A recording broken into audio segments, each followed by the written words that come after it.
नमस्कार मंडळी, crispies vlog या आपल्या चॅनलमध्ये आपणा सर्वांचं अगदी मनापासून स्वागत आहे. शरीरातील सोडियम पोटॅशियम संतुलन बिघडल्यावर पायांना सूज येते. आज मी तुम्हाला 3 जादुई जीवनसत्वांबद्दल सांगेन जे पायांची सूज इतक्या लवकर दूर करतात की डॉक्टरही आश्चर्यचकित होतात.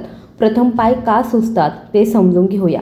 आपल्या शरीरातील प्रत्येक पेशींमध्ये सोडियम पोटॅशियम पंप नावाचं एक लहान पंप असतो.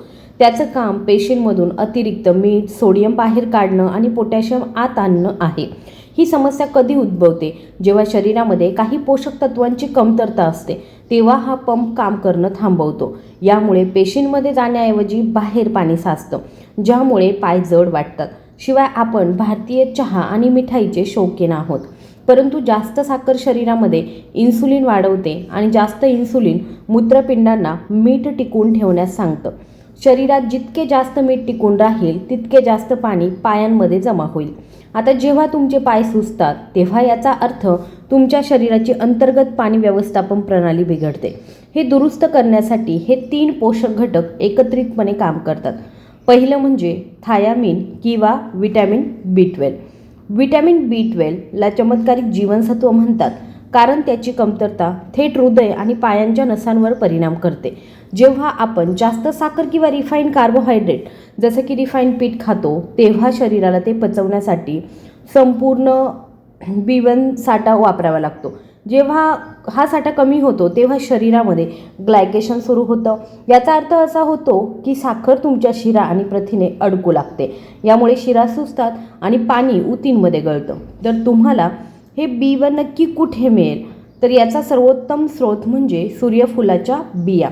फक्त काही मुठभर बिया तुमच्या दैनंदिन गरजा पूर्ण करतात.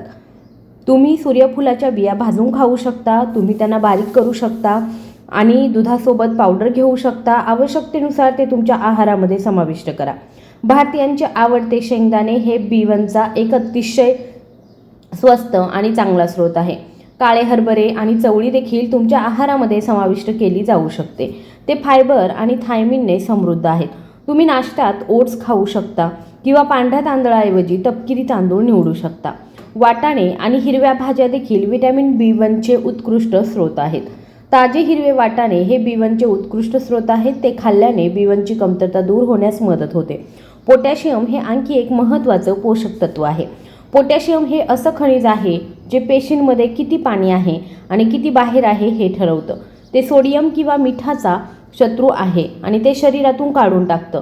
98% भारतीयांमध्ये या खनिजाची कमतरता आहे कारण आज आपले आहार पूर्वीसारखे नैसर्गिक राहिलेले नाहीत.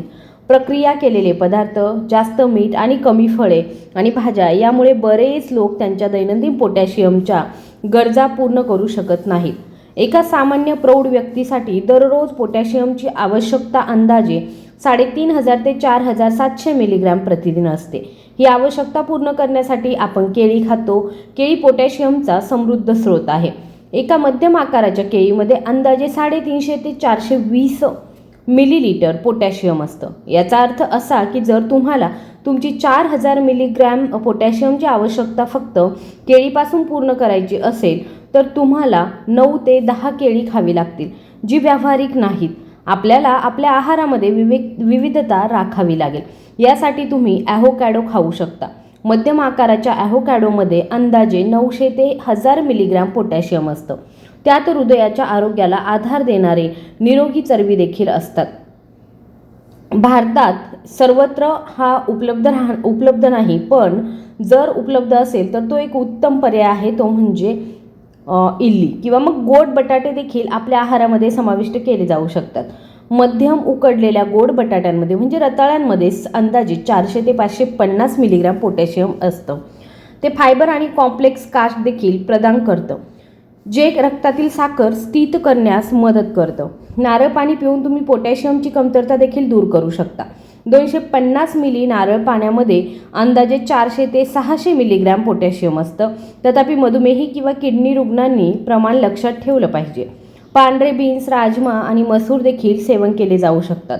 1 कप शिजवलेल्या पांढऱ्या बीन्समध्ये अंदाजे 800 ते 1000 मिलीग्रॅम पोटॅशियम असतं.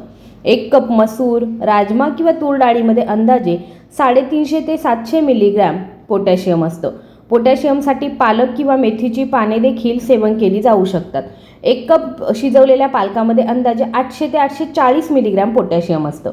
सुक्या मेव्याच्या बाबतीत सुक्या जर्दाळूचा देखील तुमच्या आहारामध्ये समावेश केला जाऊ शकतो. फक्त 5 ते 6 सुक्या सफरचंदांमधून अंदाजे 400 ते 500 मिलीग्रॅम पोटॅशियम मिळू शकतं. तथापि जर तुम्हाला मधुमेह असेल तर डोस लक्षात ठेवा. पोटॅशियम तेव्हाच प्रभावीपणे कार्य करतं जेव्हा मिठाचं सेवन नियंत्रित केलं जातं, मध्यम प्रमाणात घेतलं जातं. मूत्रपिंडाचे कार्य सामान्य असतं आणि मॅग्नेशियमची कमतरता नसते. जर एखाद्याला मूत्रपिंडाचा आजार असेल, गंभीर हृदयरोग असेल किंवा डॉक्टरांनी कमी पोटॅशियम आहार लिहून दिला असेल तर पोटॅशियम वाढवण्यापूर्वी डॉक्टरांचा सल्ला घ्या. आता मॅग्नेशियमबद्दल बोलूया. जर पोटॅशियम पंपसाठी इंधन असेल तर मॅग्नेशियम ही वीज आहे जी त्याला शक्ती देते. मॅग्नेशियमशिवाय शरीरातील एकही पंप काम करू शकत नाही. मॅग्नेशियम तुमच्या नसांना आराम देतं. जेव्हा मॅग्नेशियम कमी असतं तेव्हा शिरा आकुंचन पावतात आणि सोडियम पोटॅशियम पंप काम करणं थांबवतं. यामुळे केवळ पायांना सूज येत नाही तर रात्रीच्या वेळी पायांमध्ये पेटके देखील येत असतात. तुमच्या मॅग्नेशियमची गरज पूर्ण करण्यासाठी तुम्हाला काय करावं लागेल? तुम्हाला भोपळ्याच्या बिया खाव्या लागतील. त्यात मॅग्नेशियमचं प्रमाण सर्वाधिक असतं. फक्त 2 चमचे बिया तुमची दैनंदिन गरज पूर्ण करू शकतात. भोपळ्याच्या बिया खाण्याचे अनेक मार्ग आहेत. ते तेल किंवा तूप न घालता तव्यावर भाजून घ्या आणि ते चावून खा.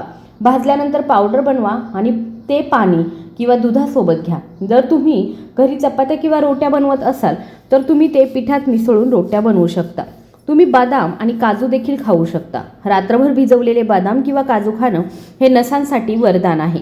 मॅग्नेशियमसाठी तुम्ही डार्क चॉकलेट देखील खाऊ शकता ज्यामध्ये 85% पर्यंत कोको असतं. जर तुम्हाला गोड पदार्थ आवडत असतील तर डाळींबद्दल बोलायचं झालं तर डाळी आणि राजमा देखील मॅग्नेशियमचा समृद्ध स्रोत आहे. उन्हाळा देखील आहे. चिया सीड्स तुम्ही खाऊ शकता आणि तुमच्या आहारामध्ये अळशीच्या बियांचा समावेश करू शकता. ते दही किंवा स्मूदीमध्ये घाला.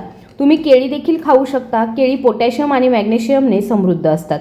आता मी तुम्हाला तिन्ही मिळवण्याचा एक सोपा मार्ग सांगते. भोपळ्याच्या बियांसह मूठभर मिश्रित काजू आणि बिया घ्या. मूठभर सूर्यफुलाच्या बिया, बदाम आणि अक्रोड घ्या. त्यानंतर रात्रभर भिजवा आणि सकाळी भिजवलेल्या ह्या बिया खा. सुजलेल्या पायांसाठी हा जगातील सर्वोत्तम नैसर्गिक उपाय आहे. जर तुम्हाला तुमचे पाय पुन्हा हलके वाटावे असं वाटत असेल तर आजच या 4 गोष्टी करायला सुरुवात करा. साखर किंवा रिफाईंड मैद्याला निरोप द्या.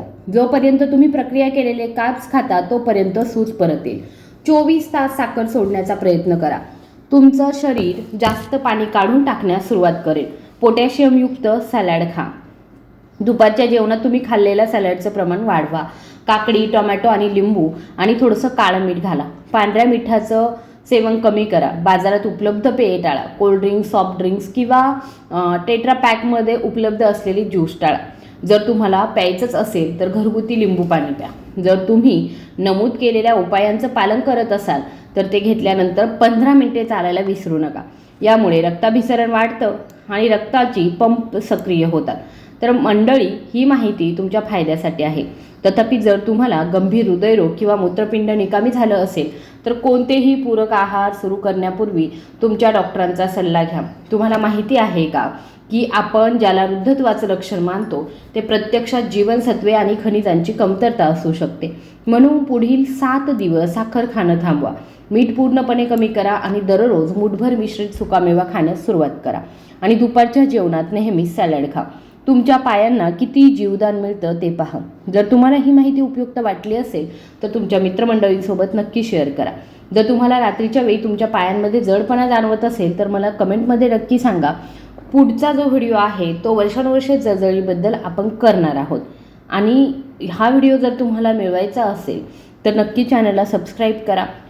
त्याचबरोबर बेल आयकॉनवर क्लिक करा जेणेकरून मी जेव्हा पण नवीन व्हिडिओ बनवेल त्याचं नोटिफिकेशन तुम्हाला लगेच येईल आणि तुम्ही ते व्हिडिओज लगेच बघू शकता. भेटूया पुन्हा एकदा नवीन व्हिडिओमध्ये. तोपर्यंत निरोगी राहा, सुरक्षित राहा. धन्यवाद.